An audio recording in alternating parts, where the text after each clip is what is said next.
धाकड़ खबर, बेखौफज़ुमा बेबाक अंदाज। धाकड़ खबर में आपका स्वागत है। मैं आपके साथ हूं अकरम रईस खान। वैश्विक हलचल, जी हां, वैश्विक हलचल का वो ताजा बुलेटिन लेकर एक बार फिर से आपके सामने हाजिर हो चुके हैं, जिसमें बात करते हैं देश दुनिया ने गाजा, फिलिस्तीन, इजराइल और अब ईरान के साथ साथ लेबनान से जुड़ी हुई कुछ खास खबरों की। लेकिन आज के बुलेटिन में फोकस करने जा रहे हैं अमित शाह को लेकर, क्योंकि अमित शाह को लेकर कनाडा के उप विदेश मंत्री ने एक ऐसा खुलासा कर दिया है, एक ऐसा बयान दे दिया है जिससे पूरी दुनिया में भूचाल सा मच गया है। अमेरिका भी उसमें शामिल हो गया। क्या है वो पूरा प्रकरण, समझेंगे, क्योंकि हमारे साथ फिर से एक बार जुड़ने जा रहे हैं कृषिकांत जी, यानी के जी, जो भारतीय वायुसेना के रिटायर्ड ऑफिसर हैं और जियो पॉलिटिक्स पर वाकई में अपनी पैनी और गहरी नजर रखते हैं। बहुत शुक्रिया सर वक्त देने के लिए। थैंक यू मिस्टर अकरम। साथ में मुझे लगता है कि माफी भी आपसे मांग लेनी चाहिए। आप बाहर जाते हैं, अपने बहुत सारे कामों में उलझे रहते हैं, लेकिन मैं बुलेटिन के चक्कर में आपको उलझाए रखता हूं। आप वहां जाके भी बाहर नहीं निकल पाते हैं। बहुत सारी चीजें आपको पढ़नी समझनी पड़ती है, कनेक्ट होना पड़ता है, इंटरनेट ढूंढना पड़ता है, लोकेशन बनानी पड़ती है। लोकेशन तो बनानी पड़ती है, खैर उसमें कोई खास बात नहीं है। कुछ लोगों से मेरी कल मीटिंग हो रही थी, आज भी हुआ। यहाँ के जो हमारे साथी हैं या हमारे समर्थन में हैं एक दूसरे के, तो उन्हें यह लग रहा है कि यह मौका है कि हमें पूरी तरह से तैयारी करनी चाहिए। जनता के बीच से वैसे भी लोग आ रहे हैं कि फिर से उन्हें लगने लगा है कि पुराने समय के जो क्रांतिकारी लोग थे, जो बात करते थे, भगत सिंह की विचारधारा थी, हाल फिलहाल तक में भी लोगों ने संघर्ष किया है कि हम अब एक बिल्कुल नई तरह की राजनीति करें जिसमें वो जनता के द्वारा हो और जनता के लिए इसकी संभावना बनती है। ये यदि हम मौका चूकते हैं तो यह एक ऐतिहासिक मौका, हमें नहीं चूकना चाहिए। और इससे मुझे बड़ा बल मिला है जो दिल्ली में देखने को नहीं था। जी, आप बिहार की धरती से बात कर रहे हैं, बगल में झारखंड है, क्या वहां का भी ये मिजाज है? या महाराष्ट्र में जो उथल पुथल दिखाई दे रही है एमवीए और महायुति के बीच में, उसमें लग रहा है कि बाजी फिर हरियाणा की तरह जो ये सत्ताधारी हैं वही मार जाएंगे? महाराष्ट्र हरियाणा में जो हल्का मुल्का झलक मिला उससे मुझे साफ दिखा, खासकर हरियाणा के चुनाव के बाद से, वहां के लोगों से, जिसकी मैं बार बार बात करता हूं कि क्रांति ही एकमात्र विकल्प है, चुनाव अब नहीं रहा। क्रांति मतलब वो जिस रूप में हो वह पूरे देश भर में एक उस आंदोलन के रूप में हो जहां जनता एक भारी मात्रा में, यानी 20-30 करोड़ खड़ी हो जाए और सत्ता को अपने पक्ष में ले। अब चुनाव से नहीं होगा, क्योंकि चुनाव के जो चीफ है वहां तक भी कहते हैं कि इस चुनाव से यह सिद्ध हुआ है कि ईवीएम सही है। इस चुनाव से क्या यदि कांग्रेस जीता तो वह गलत साबित होता। अजीबोगरीब बयान इन लोगों के। इन लोग तर्क भूल चुके हैं, वैज्ञानिक आधार पर बात करना भूल चुके हैं, प्रजातंत्र का क्या मतलब होता है यह लोग भूल चुके हैं। जी, चलिए अब शुरुआत करते हैं अमित शाह से जुड़ी उस खबर की जिसको लेकर भूचाल मचा हुआ है अमेरिका और कनाडा में, क्योंकि कनाडा के उप विदेश मंत्री ने बड़ा खुलासा कर दिया है। निज्जर हत्याकांड में सीधा आरोप लगा दिया अमित शाह पर। जी हाँ, निज्जर हत्याकांड और दूसरी जो कोशिश की गई थी पन्नू की, वहां तक इनका कहना है कि एक ही व्यक्ति का हाथ है, मतलब उसी ने आदेश दिया था। तो वॉशिंगटन पोस्ट के जो भी इनके जर्नलिस्ट थे, फोन से इन्होंने पूछा कि क्या वही आदमी है, वही मतलब कि अमित शाह से संबंधित था। तो इन्होंने कहा हाँ ये वही आदमी, चूंकि अंग्रेजी में था was it the same person, इन्होंने जवाब दिया yes he was the same person. यानी खुलेआम रूप में उन्होंने भारत सरकार की उसमें शामिल होने की बात की है, जिसमें गृह मंत्री की, गृह मंत्रालय या पहले नेशनल सिक्योरिटी एडवाइजर की बात होती थी, वहां से आकर सीधे सीधे गृह मंत्रालय पे आ गया है और गृह मंत्री पे आ गया। तो यह बात सही हो या गलत हो, यह एक बहुत बड़ा एक वक्तव्य है जिससे भारत सरकार के सीधे शामिल होने की बात होती है और जिसमें अमेरिकी सरकार को भी आना पड़ेगा, कनाडा सरकार तो ही है। और इसके बाद से किस करवट ऊंट लेता है वह एक साधारण सी बात होगी, किस करवट वहां की सरकारें इसको देखती है। हालांकि मुझे पूरा उम्मीद है कि अमेरिकी सरकार का पूरा कोशिश होगा, खासकर इस चुनाव के दौरान, कि भाई इसको अभी दबा के रखा जाए। कुछ हफ्ते की तो बात है, क्योंकि यदि यह साबित होता है, सामने खुलेआम आता है, तो यह अमेरिकी सरकार को सीधा आता है कि तुम क्या कर रहे हो। जी, दो सवाल है मेरे सर। पहला ये कि क्या डेविड नॉर्सन, अपने यहाँ की जो राजनीति चल रही है, ट्रूडो की सरकार पे एक तलवार लटकी हुई है, कभी भी गिर सकती है, अल्पमत की है, एक चीज ये। दूसरा, क्या कनाडा के जरिए अमेरिका सब कुछ करा रहा है? क्योंकि जो ब्रिक्स है, जो तमाम अभी पाकिस्तान में भी हुआ जो है वो शंघाई शिखर सम्मेलन, ये जो सब चीजें चल रही हैं, क्या जैसा आप कहते हैं कि दूसरों के यहाँ जो मानवाधिकार पे सवाल उठाओ, उन सरकारों को दबा के रखो, वो रणनीति चल रही है क्या? उस रणनीति में अभी मुझे नहीं लगता है कि अमेरिका ने करवाया होगा। कारण यह है कि अभी जो भी वहां की कमला हैरिस का जितना भी पक्ष में है 50 या 47-46% लोग हैं, ये यदि बात उठ के सामने आते हैं, कहीं से भी सिद्ध होता है, हवा फैलता है इसमें, तो बड़ा ही दूसरे तरह का पोलराइजेशन होगा। वो अरब मुस्लिम कंट्रीज इजराइल के ऊपर, फिलिस्तीन के पक्ष में, वहां पे रूस और यूक्रेन का युद्ध अलग है, ये मसला अलग है। ये दिखाएगा कि भाई भारत की इतनी ताकत बन रही है कि तुम्हारे देश के अंदर में आके और वह लोगों की हत्याएं करवा रहा है, तो तुम्हारी सरकार जो पूरे विश्व का, कमला हैरिस साफ कहती है कि हमें इनिशिएटिव लेना पड़ेगा, पूरे दुनिया के लोगों को बताना पड़ेगा कि डेमोक्रेसी क्या मतलब होता है। तो यहां पे तुम क्या कर रहे थे, उनका पलड़ा बहुत कमजोर हो जाएगा और ट्रंप का पलड़ा मजबूत होगा। और चुनाव के पहले तक ट्रंप कुछ भी नहीं बोलेंगे, क्योंकि तथाकथित रूप से यहां के प्रधानमंत्री उनके बड़े अच्छे मित्र हैं। तो एक मसला बनता है। जहां तक कनाडा की बात है, अलग सी बात है। कनाडा की पूरी कोशिश होगी कि जो भी कहते हैं कि पानी में काफी हलचल आ रहा है, मछलियां अभी शांत नहीं है, उसमें भी अपना ये बंशी घुसा रहे हैं, उंगल कर रहे हैं। और उनकी पूरी कोशिश है ऐसे मौके में दिखाने की कि भाई भारत हमारे खिलाफ बदमाशी कर रहा है। हो सकता है वहां के चंद लोग कर रहे हैं, पूरा भारत सरकार ना कर रहा हो। हालांकि उनकी तरफ से यह भी आ सकता है कि हो सकता है भारत के प्रधानमंत्री को ना पता हो, जिसकी संभावना शून्य है, क्योंकि यहाँ के गृह मंत्री, जिनके साहेब अभी प्रधानमंत्री है, बिना उनके कहे एक उंगल भी इधर उधर ना करेंगे, इसमें कोई संदेह नहीं। यदि इन लोगों ने किया है तो भारत के राष्ट्रपति नहीं, सॉरी माफ कीजिएगा, प्रधानमंत्री का उसमें खुला खुला निर्देश है कि हाँ ये करो। नहीं किया है तो कनाडा जबरदस्ती बदमाशी कर रहा है। जी, थोड़ी राजनीति की बात कर लेते हैं। मान लेते विपक्ष इसको मुद्दा बना देता है भारत में, तो क्या ये नहीं कहा जाएगा कि तुम कनाडा की साजिश का शिकार हो रहे हो, अपने ही देश के गृह मंत्री पे सवाल उठा रहे हो? या बेहतर होगा कि गृह मंत्री खुद ही पूरे देश के सामने आकर सच बता दे कि भाई इस वजह से उनका नाम लिया जा रहा है? ये बढ़िया और इंटरेस्टिंग मुद्दा है इस मामले में कि विपक्ष का अभी तक मैंने कुछ देखा नहीं ट्विटर वगैरह पे। हाँ, कुछ तथाकथित रूप से वैसे लोग जो कि चाहते हैं कि देश में शांति का माहौल हो और अपने आप को लिबरल कहते हैं, उनके तरफ से उन्होंने इसकी निंदा की है कि अमित शाह को क्लैरिफाई करना चाहिए वगैरह वगैरह। लेकिन अमित शाह की जो ट्रोल सेना है इंटरनेट पे और दूसरे जहां जहां भी है, फेसबुक, रेडिट, जितने भी हैं, सब पर वो लग गए हैं और वह कर रहे हैं प्राउड ऑफ अमित शाह। अब इस तरह की बातें करना, चूंकि उनके 30 से 40 हजार ये लोग हैं जिनको पेमेंट के आधार पे आरएसएस वो सब लगे हुए, और जो समर्थक हैं वो लाखों में पूरी तरह से ट्रोल कर रहे हैं।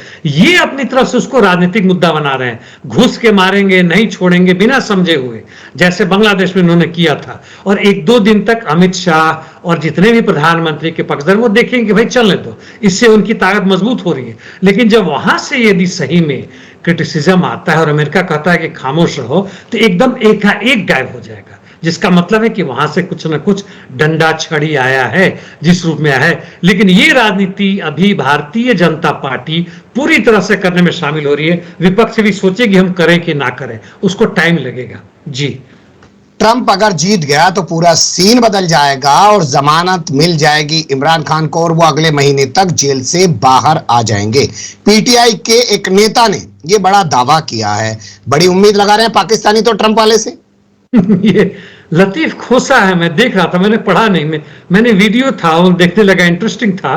कौन सा चैनल है मुझे नहीं याद है, यह वीडियो उनके टीवी का है, कोई यूट्यूबर नहीं है। तो उन्होंने कहा कि भाई आपकी जो पूर्व प्रधानमंत्री थे उनकी पत्नी है बुशरा बीबी, जी बुशरा बीबी, वो तो बुशरा बीबी वो छूट गई। क्या कितना वक्त लगेगा आपके पूर्व प्रधानमंत्री यानी इमरान खान को छूटने में? उन्होंने कहा 5 नवंबर के बाद। तो ऐसे कैसे कहते हैं 5 नवंबर का? बड़ी मतलब शान से और बड़ी विश्वास, आत्मविश्वास के साथ कर रहे हैं। तो इन्होंने कहा घबरा क्यों रहे हैं, ट्रंप जीत रहे हैं। अभी की जो वहां के राष्ट्रपति हैं उनके कहने पर ये सारी घटनाएं हुई, ये लोग काबिल बन रहे हैं, हमें जेल में बंद कर दिया, हमारे खिलाफ आवाज लग रहे हैं। ट्रंप आते ही, चूंकि वो इमरान खान के मित्र हैं, इमरान खान उनके मतलब सीधे नहीं कहा, कहने का मतलब उनके निर्देश पे काम करते हैं जैसे भी हो, और आते ही अगले ही दिन छूट जाएंगे। कोई हिम्मत नहीं इनको रोकने की बात। और ये वहां से खबर पूरी तरह से आ रहा है कि ये छूट जाएंगे। अब देखने की बात है यदि ट्रंप जीतते हैं तो क्या वास्तव में इमरान खान अभी ना सही जनवरी में जब वो अपनी सत्ता में आ जाएंगे, ले लेते हैं, तो क्या होता देखने की बात है। जी। चलिए रूस का जिक्र कर लेते हैं। उसने कोई नई मिसाइल लॉन्च कर दी है जिसका नाम मुलवा बताया जा रहा है। कहा जा रहा है कि 8,000 किलोमीटर तक वो परमाणु हथियार लेकर जा सकती है। जंग के दौरान इस तरीके का परीक्षण क्या मैसेज देना चाह रहे हैं? ये दूसरी बार हुआ है। पिछली बार हुआ था तो केवल यार्स करके है, YARS, यार्स, और उनका नाम मतलब नामकरण है, जो कि स्ट्रेटेजिक मिसाइल माना जाता है, यानी दूरगामी है, इंटरकॉन्टिनेंटल बैलिस्टिक मिसाइल है, यह क्रूज मिसाइल। हमने पहले बताया था कि दोनों में क्या अंतर है। और ये दोनों जो है सो 8,000 से 10,000, यहाँ तक कि यार्स जो है वो 16,000 किलोमीटर तक जा सकता है, यानी पृथ्वी की दूसरी तरफ से घुस के। ऐसे भी रशिया का क्षेत्रफल बहुत बड़ा है, कहां से मार करेंगे नहीं मार करेंगे कहना मुश्किल है। और यह दूसरी बार परीक्षण किया गया। जो दूसरा मिसाइल आपने कहा बुलवा मिसाइल्स, जो भी इसका मतलब है, इसका पहली बार परीक्षण किया गया है ओपनली, इस तरह से पुतिन के आदेश पर। और पुतिन ने कहा है कि एक तरफ तो उनका जो भी था आधार था कि किस आधार पे हम लॉन्च कर सकते हैं, यानी न्यूक्लियर डॉक्ट्रिन जो था उसको इन्होंने बदला, यानी नॉन न्यूक्लियर स्टेट, जैसे मान लेते हैं यूक्रेन है या जर्मनी है, लेकिन उसका पैक्ट है उसके साथ जिनके पास न्यूक्लियर बॉम्ब है, जैसे फ्रांस, इंग्लैंड या अमेरिका है, उस पर ये दाग सकते हैं इनकी स्थिति यदि खराब होती है, और उसकी तैयारी करते। तो उन्होंने साफ कहा, देखिए किस तरह से बढ़ रहा है। अब दक्षिण कोरिया जम मार रहा है कि उत्तर कोरिया का सेना यूक्रेन जा रहा है, तो तुम्हें क्यों परेशानी इसमें? और ये दुनिया में हर जगह कर रहे हैं, और यह भी एक तरह से फैला रहे हैं कि यदि ऐसा है तो दक्षिण कोरिया के सेना अब यूक्रेन पहुंचेंगे। और इसके साथ साथ वाशिंगटन ने, जैसे हमने पहले कहा था, कि खुलेआम कर रहा है ऐसी हालत में हम लॉन्ग रेंज की मिसाइल की अनुमति दे देंगे। और पुतिन ये कर रहे हैं, तो हम किस दिशा में बढ़ रहे हैं यह साफ है। सबके लिए बहुत ही खतरनाक स्थिति है, पूरे पृथ्वीवासियों के लिए। मैं इतना एक लाइन जोड़ूं जिसमें सबके लिए इंपॉर्टेंट है कि पूरे विश्व में फिर से, कुछ समय लगता था कि शांति हो गया है, जो प्रोटेस्ट चल रहा था, धरना प्रदर्शन चल रहा था यूरोप से लेकर एशिया के जगहों में, फिर से शुरू हो गया है। जी, दो सवाल हैं मेरे। पहला ये कि अगर उत्तर कोरिया, कल भी मैंने आपसे सवाल किया था, इस तरीके से अगर जमीनी जंग में शामिल हो जाएगा रूस की तरफ से, तो उधर से नाटो आ जाएगी, तो फिर सवाल कैसे खड़ा करेंगे कि नाटो नहीं आनी चाहिए? सवाल इस तरह से होता, मान लीजिए आता है, और अमेरिका भी कह रहा है, दक्षिण कोरिया भी कह रहा है कि ये सैनिक जो 10,000 हैं, 3 से 4,000 और जाएंगे, यह मुख्य रूप से कुर्स्क में जाएंगे, यानी वह रूसी क्षेत्र है, वह यूक्रेन से लड़ने के लिए नहीं आ रहे हैं, रूस को मदद करने जा रहे हैं, जिनका पैक्ट है कि हमारे देश पे हमला हुआ है। कुर्स्क मतलब रूस के देश में आक्रमण हुआ है, और उससे उनको मदद करने के लिए हम अपने सैनिक भेज रहे हैं, और कुर्स्क तक लिमिटेड रहेंगे, बाद में होगा सो देखा जाएगा। तो यह आधार बनता है कि अब नेटो नहीं आ सकता है, और जब नेटो आ जाता है तब तो खुलेआम न्यूक्लियर वॉरफेयर शुरू होगा छोटे वाले से, और जब छोटा वाला हो गया तो फिर भविष्य किसने देखा है, बड़ा वाला उसके पीछे पीछे आएगा। जी, कुछ लोग अंधभक्त टाइप की बातें करते हैं कि बहुत भीड़ हो गई है दुनिया में बमबारी हो ही जानी चाहिए, आधी दुनिया मिट जानी चाहिए, फिर से नई दुनिया बसनी चाहिए। तो उन लोगों को तो बड़ा खुश होना चाहिए इस जंग को देखकर। वो लोग बचेंगे नहीं फिर से विश्लेषण करने के लिए, चाहे अंधभक्त हो, पूरे भक्त हो, चाहे उसके विरोधी हो, चाहे अमेरिकी साम्राज्यवाद हो, चीन हो, हम कोई बचेगा नहीं। फिर वो अभी ना मरे, 6 महीने के अंदर सब मर ही जाएंगे। पृथ्वी का वातावरण, पृथ्वी का वो सारा जलकरण हो जाएगा, भर जाएगा। जो जलजला कहते हैं वो एक क्षेत्र में नहीं, पूरे पृथ्वी में आ जाएगा। वो अंतिम समय होगा। 2-4 लोग बच जाएंगे तो उनके पास ना नेट होगा ना कुछ होगा कि एक दूसरे से पूछे कि यार तुम बचे हो क्या, कोई है इस दुनिया में। जी, चलिए अब रुक कर लेते हैं अमेरिकी चुनाव से जुड़ी खबरों का। यहाँ चर्चा में है एलन मस्क की कैप। कहा जा रहा है कि उस पर जो फॉन्ट है वो ऐसा है जैसे हिटलर के नाजी का हो। अब नाजियों का जो था वो काले रंग का था, और उसमें वो कुछ मतलब सीधे नहीं लिखते थे। जैसे मान लीजिए हम क ख ग लिखते हैं तो क, उसमें टेढ़ा मेढ़ा जो उस टाइप का फॉन्ट होता है, हम जाते हैं और वो करते हैं। ज्यूइश वो कुछ खास तरह का होता है, हम जाए नेट पे तो कर सकते हैं, टाइप करते हैं ना टेढ़ा मेढ़ा, थोड़ा पढ़ने में दिक्कत होता है, उस टाइप का चीज था। और जो ऑफिशियल कैप है रिपब्लिकन्स का, जिसमें लिखते हैं मागा, मेक अमेरिका ग्रेट अगेन, उसको उन्होंने इस तरह से करके बनाया हुआ है। यानी जानबूझ के इन्होंने दिखाने की कोशिश की गई है कि जो हिटलर के सपोर्ट में जो इस तरह का कैप होता था उस कैप को लाए हैं। और मुझे नहीं लगता है कि एलॉन मस्क जैसे आदमी जो कि ट्विटर पे लिखते हैं, करते हैं, अपना फोटो डाल के उस प्रचार में गए हुए हैं, अनायास किया और जानबूझ के दिखाने की कोशिश है कि हम वास्तविक दक्षिणपंथी हिटलर के उसमें, और जहां तक जियोनिस्ट रिजीम है उसके पक्षधर हम ही हैं, हमें वोट दो। जी। 3 शहरों में मतपेटियों में आग लगने की तस्वीरें, वीडियो वायरल हो रही हैं अमेरिका से। सवाल ट्रंप उठा रहे हैं, ऐसा क्यों हो रहा है वहां पे? ये तीन थोड़ा अजीबोगरीब बात है। वॉशिंगटन है, एक दो और जगह है। ओरेगॉन में तो खैर वहां आग जो लगा वहां मत पत्र जो थे वो बर्बाद नहीं जले। 2 जगहों में सैकड़ों जल गए, हालांकि चुनाव नहीं हुआ है। और वहां पे मुझे लगता है बदमाशी किया गया है, लिखा गया है फ्री गाजा। अब मुझे नहीं लगता कि पैलेस्टीन समर्थक कोई पागल यदि किया है तो सचमुच में पागलपंथी है और जाके बैलेट बॉक्स को आग लगाए। इससे ना तो अल्टरनेटिव पॉलिटिक्स बनती है, ना प्रो ट्रंप बनता है, ना प्रो कमला हैरिस बनता है, ना इन दोनों का एंटी बनता है। यह मतलब मुख्य रूप से मुझे ऐसा लगता है कि कुछ ऐसे बदमाश लोग हैं जो वहां एक तरह से दहशत पैदा करना चाहते हैं और मुस्लिम के खिलाफ कुछ करना चाहते हैं, जैसे इंग्लैंड में किया गया था उस तरह की चीजें। खैर ये मेरी सोच है, वास्तविक क्या है वहां के प्रशासन या पुलिस ने अभी तक कोई खुलासा नहीं किया है। जी। ये गुलूसियानी कौन है और इनको पागल बता रहे हैं जो है ट्रंप के मुस्लिम समर्थक? ये 30-35 को भाषण देना था, उसके बाद से ट्रंप को भाषण देना था। और जैसा हमने कल बात किया था, ट्रंप जो है सो अरब मुस्लिम के लोग जो भी हैं प्रो पैलेस्टीनियन को भी वू कर रहे हैं, मतलब अपनी तरफ खींचने की कोशिश कर रहे हैं। ये भी उन्हीं के पार्टी के हैं, गुलियानी या जो भी इनका नाम है। और ये जो है आके वोट जो भाषण देते हैं उसमें कह रहे हैं कि ये लोग जो है सो बड़े खतरनाक है पैलेस्टीन लोग। 2 या 3 साल का बच्चा होता तभी से सिखाना शुरू कर देते हैं कि दूसरों को मारो। अब इतनी बेहूदगी वाली बात 2 या 3 साल के बच्चे को कर रहे हैं, बोल गए। तो ये जब इनके पक्ष के जो दूसरे ट्रंप क्या है कि भाई ये तो बिल्कुल पागल वाली बात कर रहा है, खुलेआम उनका पागल वाली बात कर रहा है। ये जो है सो बिल्कुल आधा दिमाग के इनकी बातों पर ध्यान न दें। हम इनके पक्ष में हैं और हम फिलिस्तीन के लोगों के साथ हैं, जैसे कि हम इजराइल के साथ उसके भी साथ हैं। हम युद्ध की बंदी की कोशिश करेंगे, हम इनके पूर्ण मान्यता की बात करेंगे। यानी जो आग इसने लगा दी थी गुलियानी ने, उसको दबाने की कोशिश कर रहे हैं। लेकिन ऐसे लोग तुम्हारे साथ हैं क्यों, वो भी स्टेज पे आके बोल रहे हैं। चलिए गाजा से जुड़ी खबरों का रुख करते हैं और पहला अपडेट है जर्मनी से। तेहरान से अपना राजदूत जर्मनी ने क्यों वापस बुला लिया? ये एक जर्मन नागरिक जो कि 2020 में ही यूएई में घूम रहे थे, इनको ईरान के सैनिकों ने आके से चुपके से अगवा कर लिया, ईरान ले गए। इन पे आरोप लगाए कि जो वहां पे 2017 के आसपास जो वहां एक बॉम्ब विस्फोट किया गया था, 15-20 लोग मारे गए थे, 100 से अधिक लोग घायल हुए थे। ये मुख्य अभियुक्त है, इनका काम है। इस पर उन्होंने काफी विरोध किया, इनके बीवी बच्चों ने भी, जो अमेरिका में उन्होंने किया। इनके जर्मन के, अमेरिका या जर्मनी जहां भी है, जर्मनी के भी सरकार ने किया। बताओ कि आरोप क्या है, ना बताया ना कुछ किया। और पिछले वर्ष इन्हें फांसी की सजा दी थी, अभी तक रोक के रखा हुआ था, अभी फांसी पर उन्हें लटका दिया। और इसके खिलाफ जर्मनी के जो राजदूत थे ईरान में, उन्होंने ट्वीट किया, उनको भी बुला के तलब किया ईरान ने। तो जर्मनी ने कहा कि वहां रहना बड़ा सही नहीं, इनको बुला लो, सारा का सारा बुला लिया।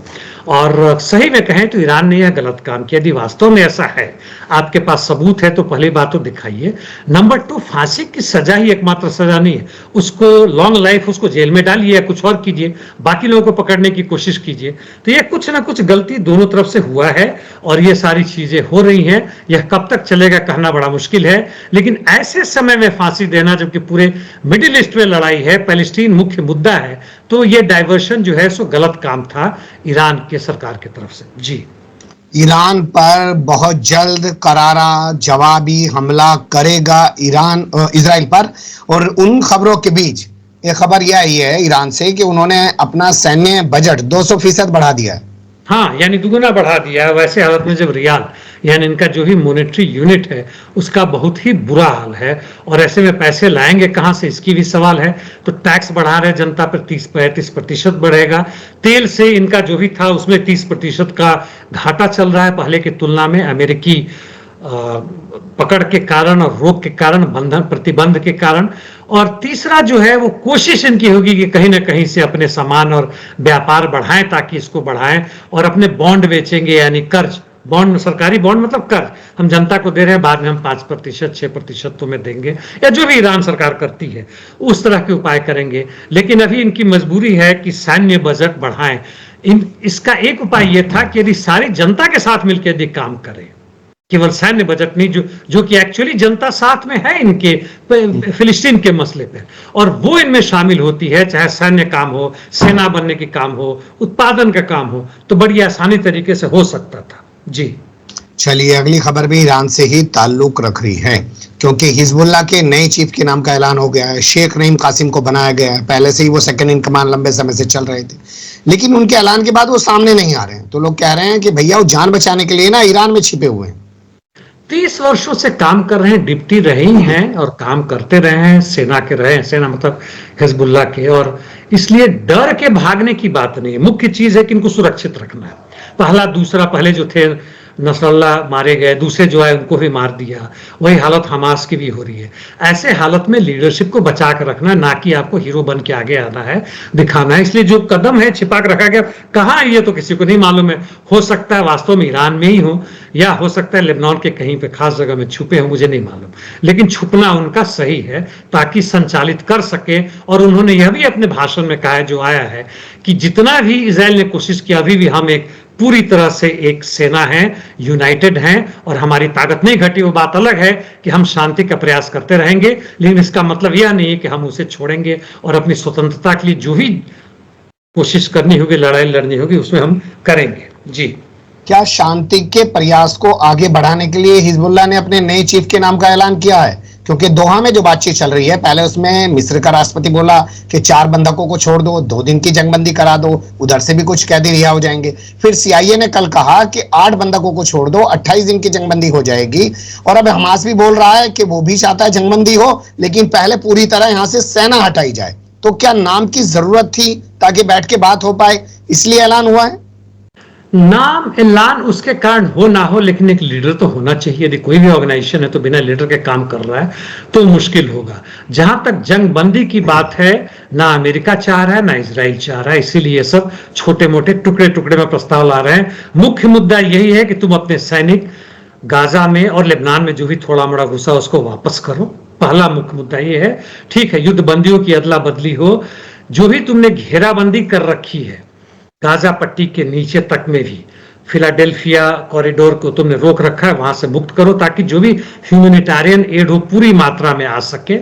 और उसके बाद से है कि फिलिस्तीन को पूर्ण राज्य का दर्जा प्रैक्टिकली दिया जाए, पेपर पर नहीं। यूनाइटेड नेशन तो बहुत पहले दे रखा, वो नहीं, वास्तव में दिया जाए, ताकि उसकी अपनी सरकार हो, अपनी सेना हो, और अपने उसके विदेश मंत्रालय हो, ताकि वो काम कर सके। जी, चलिए देखते हैं क्या निकल के आता है। लेकिन जिस तरीके की तबाही की तस्वीरें कल से गाजा से आ रही हैं कि पूरी एक 5 मंजिला बिल्डिंग पर बम बरसा दिए गए, और एक ही बिल्डिंग में 150 से ज्यादा लोग मर गए, और इसी तरीके से लेबनान में भी, उसे लग नहीं रहा है कि इजराइल किसी तरीके से रुक रहा है। और उसने तो वहां पर राहत का काम करने वाली यूएनआरडब्ल्यू पर भी संसद से प्रस्ताव पास करके तब पाबंदी लगा दी, जबकि अमेरिका कह रहा था कि हम तुम्हारी सैन्य सहायता रोक देंगे। इसे कैसे देखते हैं? यह भी सब मजाक है। मुझे ऐसा लगता है कि पहले बात कर लेते हैं, बात ना भी किया हो तो ये इसको पता है कि कुछ होने वाला नहीं है। इजराइल को पता है, इजराइल का जो भी प्राइम मिनिस्टर है, फॉरेन मिनिस्टर है, डिफेंस मिनिस्टर है, जो भी उनके जो गुर्गे हैं उनके जितने, उनको पता है कि अमेरिका हमें बैन नहीं करेगा। यदि बैन करेगा तो यदि इजरायली फोर्सेस हारती है तो अमेरिका का बहुत बड़ा बेस और पूरा अरब कंट्रीज का तेल के ऊपर खजाना जितना खत्म हो जाएगा, वह कंट्रोल खत्म हो जाएगा। और वही नहीं, अरब कंट्रीज में ऐसा होता है तो पूरे विश्व भर में होगा कि भाई अमेरिका को हराया जा सकता है। जो फ्रांस में साहेल रीजन में शुरू हुआ था, अरब कंट्रीज में नंबर 2 आ रहा है, और in any case east Europe में तो खत्म हो ही रहा है। रूस नहीं छोड़ने वाला यूक्रेन को।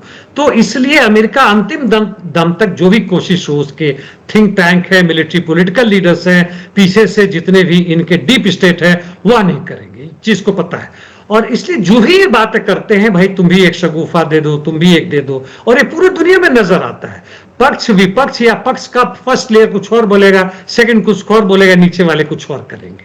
जी, शांति सैनिक 8 और घायल कर दिए गए हैं इजराइल की तरफ से। ऑस्ट्रेलिया का विदेश मंत्री लेबनान के विदेश मंत्री से बात कर रहा है। यूएन कुछ नहीं कर सकता, अमेरिका को कोई फर्क नहीं पड़ रहा है, शांति सैनिकों पर हमले हो रहे हैं। अमेरिका को कोई फर्क नहीं पड़ रहा है। ऑस्ट्रेलिया ने इसलिए बात की कि उसका भी एक शांति सैनिक घायल हो गया और वो पूछने गया होगा कि भाई क्या करें, या तो तुम शांति स्थापित करो, लेबनान कह रहा तुम क्यों लड़ रहे हो, ये तो हमास की लड़ाई है, तुम जबरदस्ती क्यों घुसे पड़े हो, हिजबुल्ला आतंकी संगठन है, लेबनान आर्मी अलग है, तुम रोक दो ये सब युद्ध। ये बात नंबर 2 नहीं होगा तो क्या आप अपने लोगों को हटाएं, वही करना पड़ेगा। नंबर 3, यह दूत बन के गए हैं कहीं ना कहीं से कहने के लिए, फॉरेन मिनिस्टर यानी एजेंट बन के गए हैं इजराइल और अमेरिका का कि भाई आगे क्या करना है। जो अभी तक अमेरिकी फॉरेन मिनिस्टर एंटनी ब्लिंकन बहुत जम मारी है, कुछ खास निकला नहीं तब इनको भेजा है, और ये लोग वही काम करने जा रहे हैं। यहां तक इंग्लैंड के प्रधानमंत्री वही काम कर रहे थे पिछले कुछ दिनों से। जी, एमबीसी ये वो न्यूज चैनल है, न्यूज नेटवर्क है जिसने इराक में बवाल कर दिया था हमास और हिजबुल्लाह को आतंकी बताकर। अब कहा जा रहा है कि इसके जो करता धरता एंकर पत्रकार है उन पर कार्रवाई हो गई है।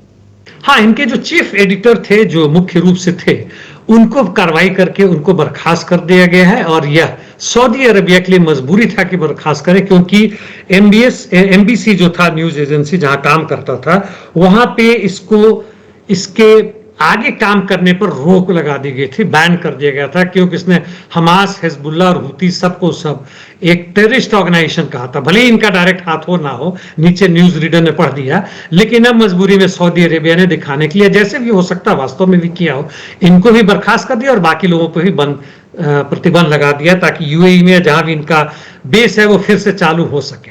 जी, बिल्कुल सही बात है। देश चालू होगा तभी तो अपनी बातें लोगों के दिमाग में घुसाएंगे, क्योंकि जब मीडिया ही बंद हो जाएगा, वहां दुकान ही बंद हो जाएगी, तो जो एजेंडा प्रोपेगेंडा चलाना है वो आखिर कैसे चलाएंगे। ठीक है, आतंकी शब्द हटा देंगे, लेकिन अपना एजेंडा जरूर आगे बढ़ाना है, तो उसके लिए दुकान जरूर चलती रहनी चाहिए। बहुत शुक्रिया, आपने बहुत बारीकी से तमाम चीजों पर रोशनी डाली। फिर आपके साथ किसी और मुद्दे पर जुड़ने की कोशिश करेंगे। धन्यवाद। Thank you mister Akram.